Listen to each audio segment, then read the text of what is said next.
Assalamualaikum warahmatullahi wabarakatuh. Waalaikumsalam warahmatullahi wabarakatuh. Bagaimana kabarnya hari ini? Alhamdulillah baik. Baik, sebelum kita memulai pembelajaran biologi hari ini, maka kita bersama-sama berdoa terlebih dahulu. Silahkan ketua kelas dipimpin doa. Bismillahirrahmanirrahim. Rabbi zidna ilman warzuqna fahma. Amin.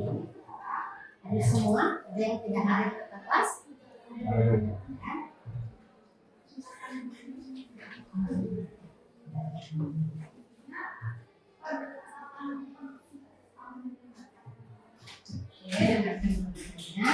Andi Bumayan Ramadhani, Andi Murashifa, Adnan Rifai, Alia Nur Wahdania, Anda Aziza, Andi Alfiatul Mubarak, Andi Anissa, Andi Muhammad Nusril, Tanggul Felisa Ahmad, Aprilianti, Arya, Astrid, Alfirli Triputri, Bulani Sari, Evi Melani, Faisal Kadir, Irwi,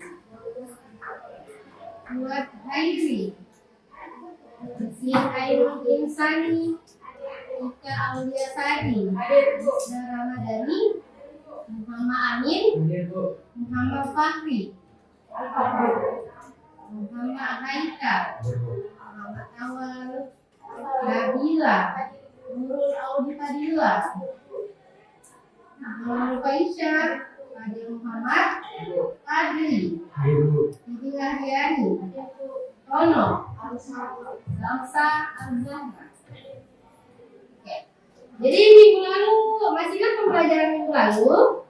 Minggu lalu kita sempat membahas tentang perkembangbiakan virus. Perkembangbiakan virus itu dibagi menjadi berapa? Yang masih ingat? Ada sikloslitik dan lisogenik.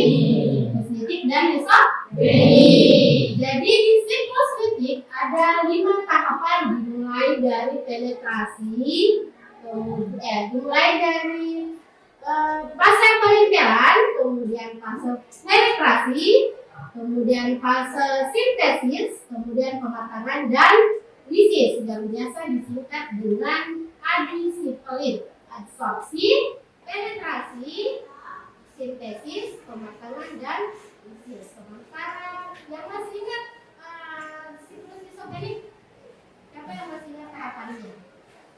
Masih ingat? Ada fase adsorpsi, penetrasi, sintesis, penggabungan, sintesis, pematangan dan lisis. Nah, hari ini kita akan membahas satu fenomena, satu wabah yang akhir-akhir ini viral di dunia. Jadi sudah ada 116 negara yang terjangkit oleh virus ini. Jadi namanya virus monkeypox atau biasa disebut dengan virus cacar monyet. Jadi virus cacar monyet ini menyerang orang-orang di Afrika, pada benua Afrika. Namun dari tahun ke tahun virus ini ternyata sudah menyebar sampai dengan 116 negara. Oke, jadi kita bahas tentang cacar monyet atau monkeypox. Pernah mendengar istilah monkeypox atau cacar monyet? Nah, kira-kira cacar monyet ini apa yang menyebabkan terjadinya ini cacar monyet? Nah, kira-kira dari mana? Ya pastinya dari monyet ya. Iya, namanya saja monkeypox. Jadi penularannya itu dari monyet. Hewan pengerat lainnya. Jadi kayak tupai, kemudian tikus, itu semua penyebab dari penularan cacar monyet. Kita bahas dulu apa sebenarnya itu cacar monyet.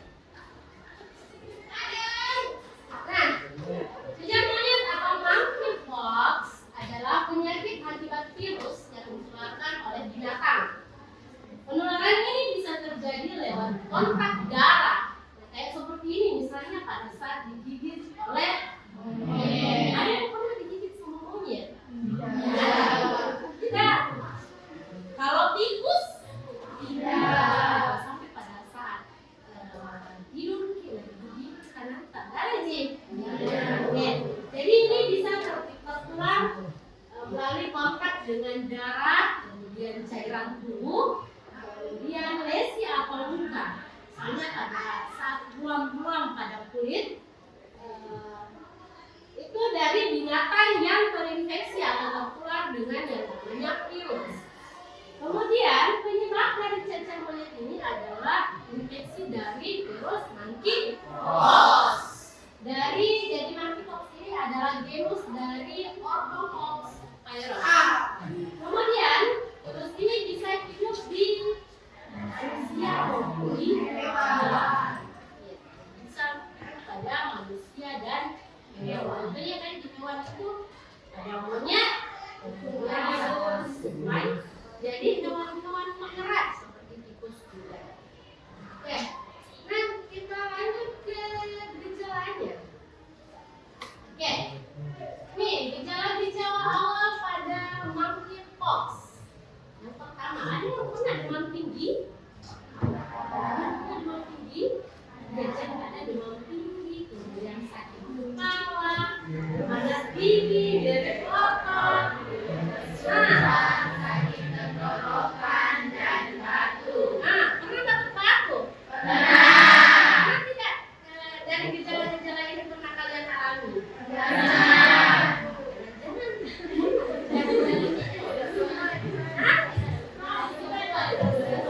Ini membengkakan pada kelenjar getah bening. Kelenjar getah bening itu biasanya ada pada bagian leher, pada bagian kepala. Pernah? Tidak. Kalau mencelup,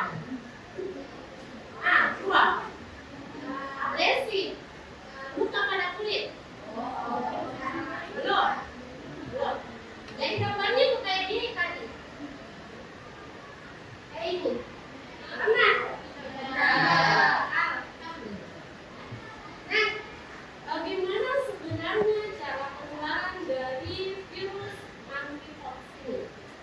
Jadi, cara penularan dari virus monkeypox itu bervariasi ya, tergantung dari mana sumber infeksinya. Jadi bisa melalui manusia maupun bisa melalui hewan kontaminasi dengan virus. Oke, jadi cara penularan dari hewan bisa melalui tadi cakaran, kemudian gigitan, dan kontak langsung dengan tubuh hewan yang terkena virus atau terinfeksi virus. Kemudian penularannya ke manusia, dengan manusia itu bisa dilakukan dengan menjilat liur. Ini bisa juga melalui pada saat kita makan bersama. Kemudian kalau kita makan bersama dengan penderita cacar monyet, kemudian bisa melalui mata. Kalau nggak punya ini bisa tidak, ya. Tidak mungkin kalau kita nggak punya lihat. Kemudian mulut, hidung, kemudian luka pada kulit. Kemudian yang kedua, dari ibu yang hamil bisa menularkan virus ini kepada anak yang dikandungnya. Itu melalui placentanya.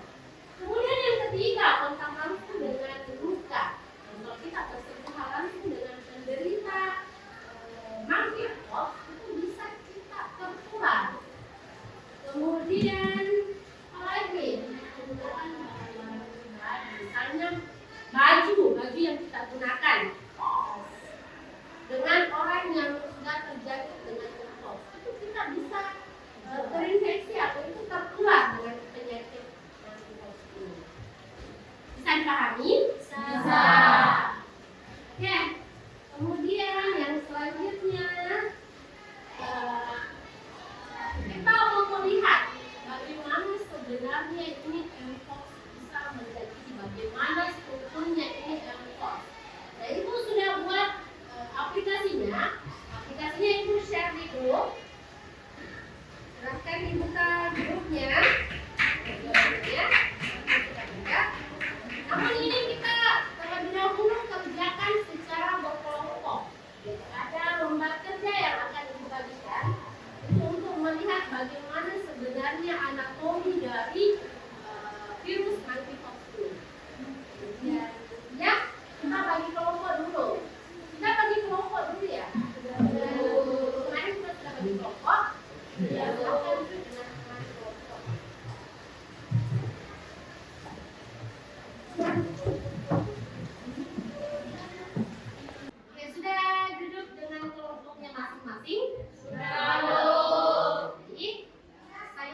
membagikan LKPD-nya.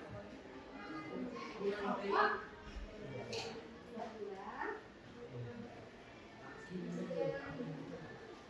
satu. Tadi kelompok berapa tadi? 5, Bu. Nah, terus kelompok 14.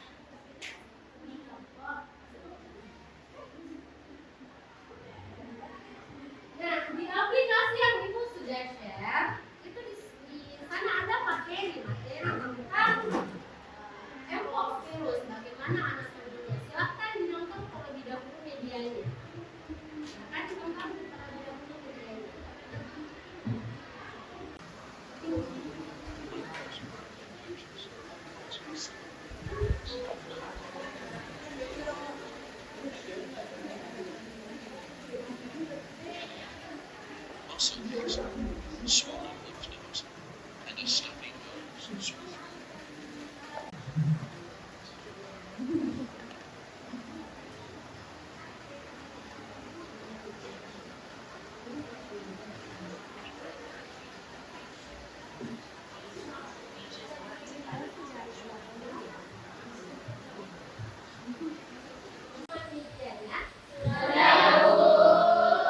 Nah, sekarang silakan perhatikan LKPD-nya. Silakan perhatikan LKPD-nya.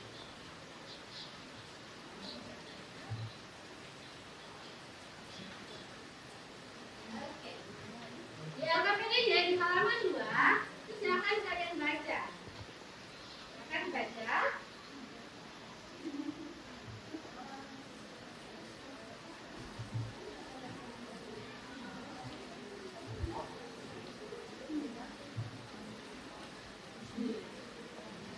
Kalian baca? Sekarang, bagaimana langkah-langkah mengendalikan dan mencegah penyebaran virus mpox? Untuk mengatasi masalah ini, silakan kalian bekerja sama dengan Viro. Viro itu adalah sebuah ahli virus virtual yang akan membantu investigasi mpox menggunakan augmented reality.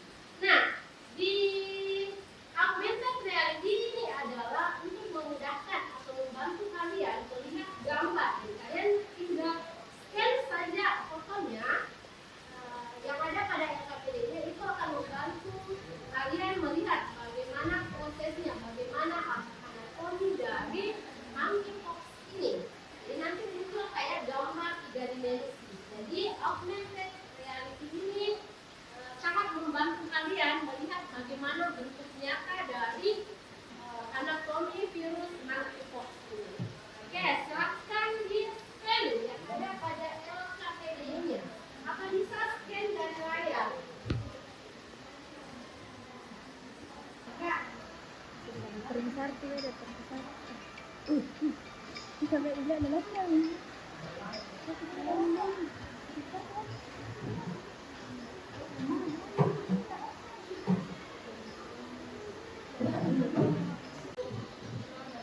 Bisa sampai bisa dilihat dalamnya.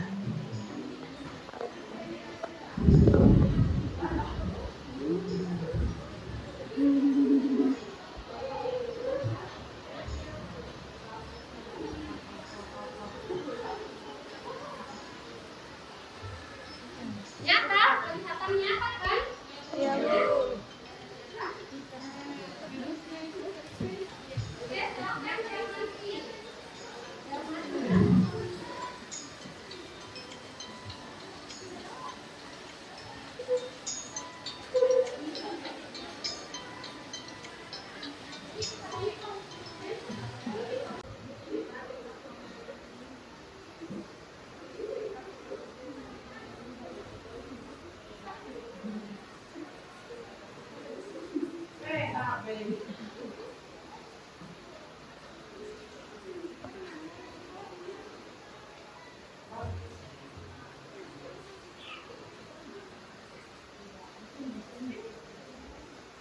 Scan, silakan jawab pertanyaan pada Viro. Bagaimana komponen struktural virus mpox berperan dalam proses infeksi sel manusia? Kemudian yang kedua, mengapa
Assalamualaikum warahmatullahi wabarakatuh.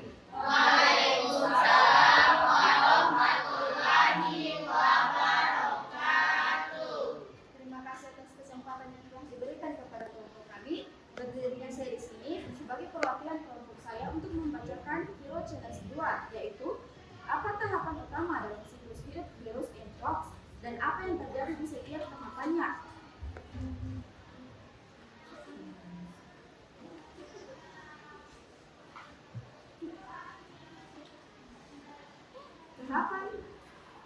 Tahapan utama dalam siklus hidup virus Mpox yaitu tahapan absorpsi, yaitu virus Mpox menempel pada sel inang. Yang kedua, tahap penetrasi, yaitu tahap menginjeksikan DNA-nya ke dalam sel inang. Yang ketiga, tahap sintetis, yaitu pembuatan salinan genom dan protein komponen virus. Yang keempat, tahap pemelaman, yaitu mempraktikkan virologi. Yang kelima, tahap lisis, yaitu sel inang pecah dan virus baru keluar dari sel inang. Selanjutnya, tahapan siklus titik, yaitu tahapan siklus titik. Yang pertama, DNA disisipkan pada kromosom sel bakteri. Yang kedua, kromosom yang telah tersisip program mengadakan replikasi yang terjadi terus-menerus selama ada pembelahan sel. Yang ketiga, pada proses berjalan terjadi, robot dapat memisahkan diri dari kromosom sel bakteri untuk memasuki siklus titik. Yang kedua, siklus titik. Tahap replikasi dan sintesis. Sel membuat komponen virus. Yang kedua, tahap pematangan yang diikuti tahap pelepasan, terbentuk partikel virus yang utuh dan sel inang yang pecah. Itulah tadi jawaban dari Hero Challenge 2 bagian pertama. Kurang lebihnya mohon dimaafkan. Assalamualaikum warahmatullahi wabarakatuh.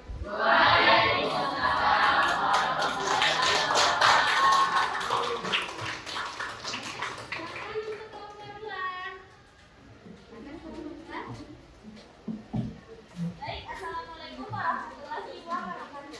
Waalaikumsalam warahmatullahi wabarakatuh. Sebelumnya, terima kasih atas kesempatan yang telah diberikan kepada saya selaku perwakilan dari kelompok 2. Langsung saja, saya akan menjawab pertanyaan dari Hero Challenge 1, yaitu mengapa selubung virus penting untuk kemampuan virus Mpox dalam memasuki sel inang. Selubung virus Mpox penting karena berperan dalam mengenali dan memasuki sel inang. Selubung ini berasal dari membran sel inang yang mengandung protein seperti glikoprotein yang berinteraksi dengan reseptor spesifik pada sel target. Setelah peningkatan, selubung menghubungkan fungsi membran sehingga materi genetik virus dapat masuk ke dalam sel. Sekian yang dapat saya sampaikan, kurang dan lebihnya mohon dimaafkan. Wassalamualaikum warahmatullahi wabarakatuh. Waalaikumsalam warahmatullahi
itulah materi yang dapat saya sampaikan. Atas segala kekurangan mohon maafkan. Assalamualaikum warahmatullahi wabarakatuh.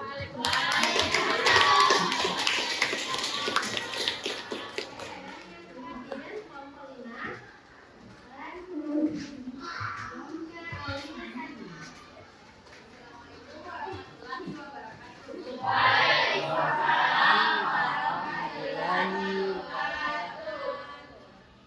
Terima kasih atas kesempatan yang diberikan kepada kelompok kami. Berdirinya saya di sini untuk menjawab reflection, yaitu strategi apa yang Anda rekomendasikan untuk mengendalikan dan mencegah penyebaran virus Mpox di lingkungan sekolah. Strategi yang kami rekomendasikan adalah 1. Edukasi dan sosialisasi. Berikan edukasi kepada siswa, guru, staf mengenai gejala, cara penularan, dan langkah pencegahan. 2. Deteksi dini dan pemantauan kesehatan. 3. Menjaga kebersihan dan sanitasi. 4. Pengurangan kontak fisik dan kontak langsung dengan jarak. Melakukan vaksinasi Mpox. Sekian jawaban yang saya sampaikan. Kurang lebihnya mohon dimaafkan. Wabillahi taufiq wal hidayah. Wassalamualaikum warahmatullahi wabarakatuh. Baik, terima kasih atas jawaban-jawabannya yang sangat luar biasa. Nah, sekarang waktunya kita menyimpulkan materi. Menyimpulkan materi dari apa yang sudah kita pelajari hari ini. Ada yang bisa memberikan kesimpulan? Strukturnya tadi virus dibagi menjadi apa strukturalnya? Ada kapsidnya, ada materi genetik.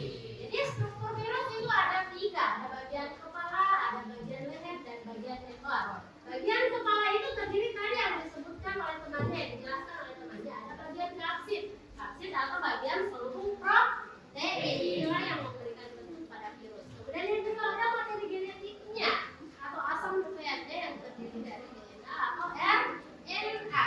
Kemudian ada bagian leher, kemudian ada bagian ekornya, dan di bagian ekor inilah yang menjadi saluran untuk menyuntikkan materi genetik pada sel inang atau sel yang dijumpai oleh virus. Kemudian tahapan-tahapan dari siklus litik dan isogenik. Tadi sudah disampaikan ada absorpsi, penetrasi, sintesis, pematangan, dan lisis. Kemudian di siklus isogeniknya ada absorpsi, penetrasi, penggabungan, sintesis, pematangan, dan lisis. Nah, upaya apa yang perlu kita lakukan untuk mencegah terjadinya penularan dari Mpox ini? Ada yang bisa menjawab? Apa tadi? Yang pertama vaksinasi. Upaya yang paling baik yang bisa dilakukan yang pertama yaitu melakukan vaksinasi. Vaksinasi Mpox. Bukan cacar ya, bukan polio ya, tapi vaksinasi Mpox. Kemudian yang kedua, apa lagi yang bisa dilakukan? Menghindari kontak langsung dengan si penderita. Apa lagi? Yang ketiga, mencuci tangan. Kemudian apa lagi? Apa lagi yang keempat? Memberikan edukasi. Jadi perlu edukasi. Apalagi kita di lingkungan sekolah SMA 2 itu perlu yang namanya edukasi tentang virus Mpox ini. Kemudian yang terakhir itu tidak makan bersama dengan orang yang menderita Mpox dan tidak menggunakan pakaian yang sama atau berganti pakaian. Kemudian yang terakhir menghindari kontak langsungnya. Menghindari kontak langsung dengan si penderita. Oke. Sekian pembelajaran biologi kita hari ini. Semoga apa yang disampaikan itu bermanfaat untuk kalian semua. Kita tutup pembelajaran biologi hari ini dengan ucapan Alhamdulillah.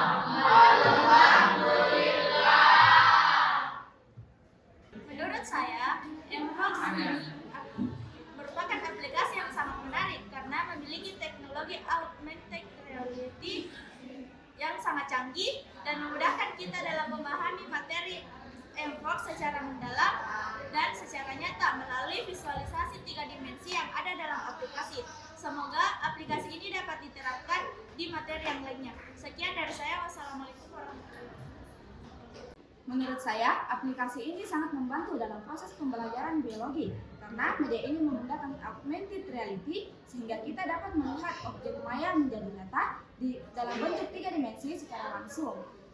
Semoga aplikasi ini dapat dikembangkan di mata pelajaran lainnya sehingga memudahkan para pelajar dalam mengetahui hal-hal yang belum mereka ketahui.